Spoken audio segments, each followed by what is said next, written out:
선임한 변호사님은 스트레스 받으면 내도 된다, 기각될 여지는 전혀 없다고 하시는데 이 정도의 소액 편파 변제가 개시 결정이나 기각 사유에 치명적인 영향을 주지 않을까요?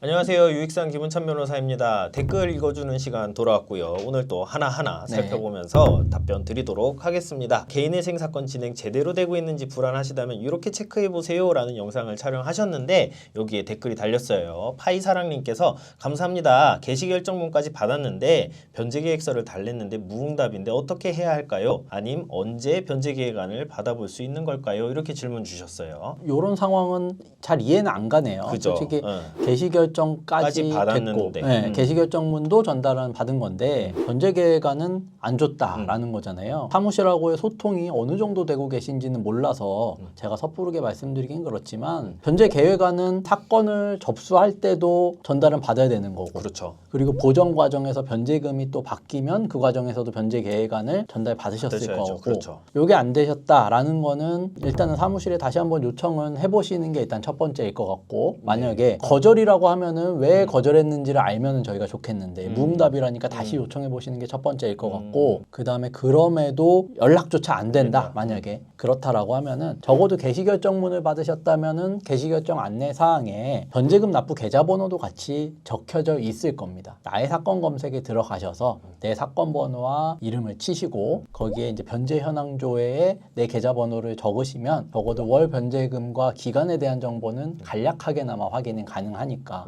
그렇게 확인해 보실 수 있고 더 나아가서 변제 계획안을 꼭 확인해야겠다. 그런데 대리인 사무실과 전혀 연락이 안 된다. 라고 하면 그때는 이제 뭐 법원에 방문하셔가지고 변제 계획안을 열람해 보실 수도 있다. 이제 이런 정도로 말씀드릴 수 있을 것 같습니다. 네, 좋습니다. 다음 질문 넘어가도록 할게요. 개인회생 변제금 사건 접수 언제부터 납부하나요? 라는 영상에 니마당머탄님께서 댓글 남겨주셨어요. 사건 접수 번호 나오는 시점부터인가요? 이렇게 이제 질문 주셨네요. 그러니까 사건 번호는 사실은 신청서를 법원에 제출하면 그 시점부터 바로 나오는 건데 보통은 첫 변제금은 신청서를 접수한 때로부터 약 3달 정도 지난 시점이 첫 변제 기일입니다. 그렇기 때문에 1월이라고 가정하면 적어도 3월 말 내지는 4월 초 정도에 이제 납부하시는 게 될 텐데 그 시점부터 첫 변제금을 납부하시는 거고 다만 여기서 유의하셔야 될 거는 개인회생 개시결정이 나야지만 법원이 돈을 입금할 수 있는 계좌번호를 주기 때문에 예를 들어서 4월부터 첫 변제금을 내야 되는데 계좌번호를 6월, 7월이 돼서야 받았다라고 하면 3, 4개월분을 한꺼번에 내야 되기 때문에 적어도 4월 되는 시점부터는 변제금을 별도로 본인 통장에 잘 모아두고 계셨다가 계좌번호가 나오는 시점에 한 번에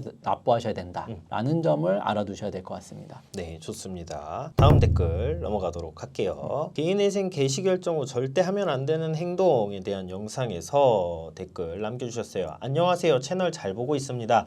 현재 개인회생 진행 중인데 상황이 너무 혼란스러워 질문 남깁니다. 금지명령은 최근 채무가 많은 관계로 기각되었습니다. 설상가상으로 최근 사고로 얼굴 상해를 입어 치료 중이며 2월 중순경 치료비 명목의 보험금 수령을 앞두고 있습니다. 그런데 한 저축은행 채권자가 기한의 이익 상실을 빌미로 1월분 납부를 강하게 압박하고 있습니다. 독촉이 심해서 사고보험금 수령 예정액 범위 내에서 해당 채권자에게만 일부 변제를 진행해서 우선 상황을 진정시키려고 합니다. 선임한 변호사님은 스트레스 받으면 내도 된다, 기각될 여지는 전혀 없다고 하시는데 이 정도의 소액 편파 변제가 개시결정이나 기각 사유에 치명적인 영향을 주지 않을까요? 또한 수십만 원 정도의 보험금 수령 사실이 재산 목록이나 청산가치 산정에 큰 악영향을 주지 않을까 걱정됩니다.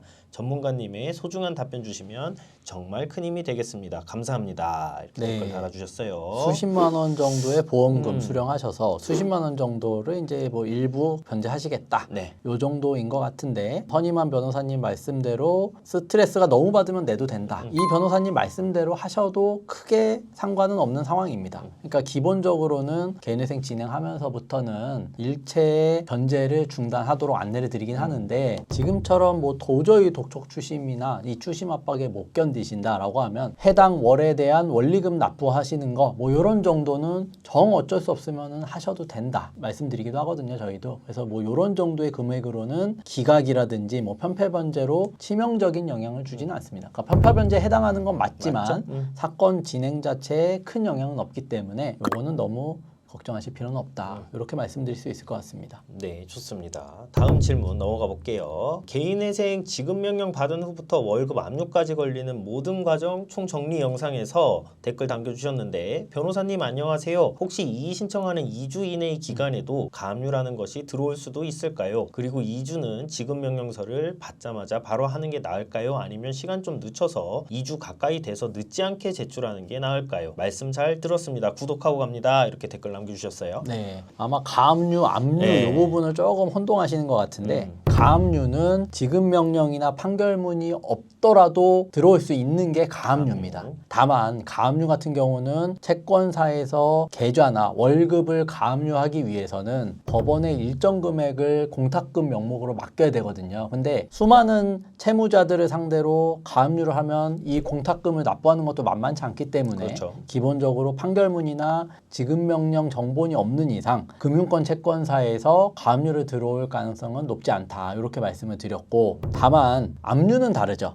그러니까 지급명령을 받고 이의 신청을 안 해서 지급명령이 확정돼 버리면 그때부터는 압류는 언제든지 들어올 수 있는 상황이 되는 건데 그래서 이의 신청을 하시면 압류가 안 들어온다라고 설명을 드렸던 거고 당연히 이의 신청 기간 동안에는 지급명령이 확정이 된 게 아니기 때문에 압류가 들어올 수 없습니다. 그리고 시간을 좀 늦춰서 2주 가까이 돼서 제출하는 게 나을까요? 이렇게 말씀하셨는데 바로 제출하시거나 2주 가까이 제출하시거나 어차피 큰 차이는 없다. 왜냐하면 그 기간 동안에 이미 개인회생 접수해서 금지명령이 나올 거기 때문에 이의 신청하시고 변론기일과 판결 선고기일 이전에 금지명령만 나온다면 추가적인 압류 위험은 없기 때문에 걱정 안 하셔도 된다라고 정리할 수 있을 것 같습니다. 네, 좋습니다. 마지막 질문이에요. 개인회생 절차에서 회생위원회 역할과 관심사는 무엇일까요? 라는 영상에 찬이님께서 댓글 남겨주셨어요. 안녕하세요. 금지명령 받고 보통 보정명령 나오기까지 기간은 얼마나 걸릴까요?